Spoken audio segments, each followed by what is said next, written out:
Bonjour à toutes et à tous, j'espère que vous allez super bien.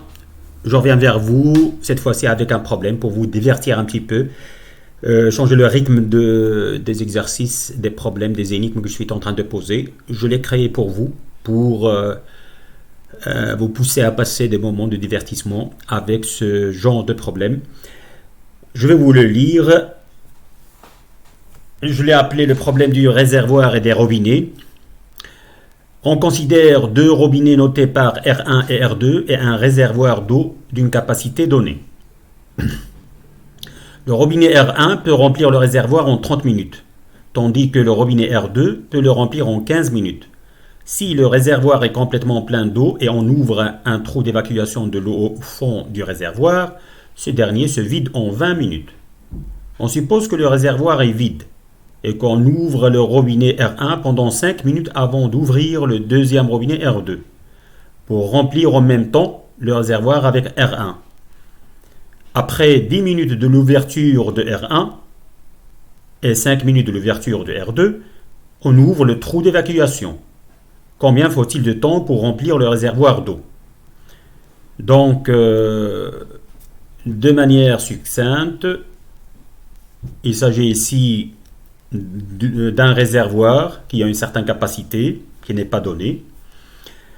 Les deux robinets R1 et R2, R1 peut remplir le réservoir en 30 minutes, R2 peut le remplir en 15 minutes seulement.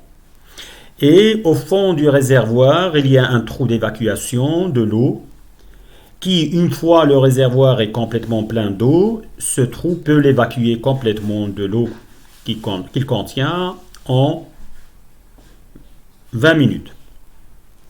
Bien, qu'est-ce qu'on va faire? On va faire une combinaison de ces réservoirs avec le trou d'évacuation dans le sens suivant.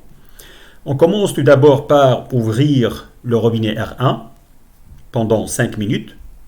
Et c'est seulement à ce moment-là qu'on va ouvrir en parallèle avec R1, c'est-à-dire en même temps que R1, le robinet R2. Donc maintenant, après 5 minutes, les deux robinets sont en train de fonctionner en même temps pour remplir le réservoir. Après 10 minutes de l'ouverture du premier robinet, et bien évidemment après 5 minutes seulement de l'ouverture du deuxième robinet, puisqu'on a déclenché le robinet R2 seulement 5 minutes après l'ouverture du premier. Donc, après 10 minutes de cette opération, on va ouvrir le trou d'évacuation. Bien, donc qu'est-ce qu'on va avoir dans cette dernière étape? On va avoir les deux robinets qui sont en train de remplir le réservoir et le trou qui est en train de faire évacuer l'eau.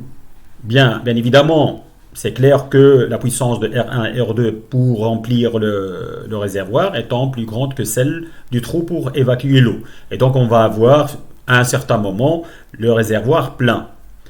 Alors, on vous demande quel est le temps nécessaire pour remplir le réservoir d'eau, sachant les conditions que je viens de vous lire. Voilà, un problème plutôt sympa. Donc, prenez une certaine pause, prenez vos bics et essayez de résoudre ce problème qui va vous divertir. Et bien évidemment, je suis sûr et certain, vous allez aimer ce genre de problème. Il va vous pousser à cogiter, c'est ça le but. Cogitons plus, cogitons mieux.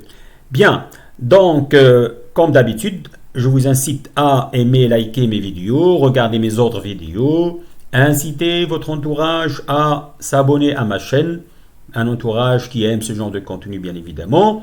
Et n'oubliez pas non plus de cliquer sur la cloche pour vous faire parvenir toutes mes nouveautés en termes de vidéos au temps opportun. Je vous remercie d'avance et je vous souhaite de très bons moments de cogitation. À très bientôt.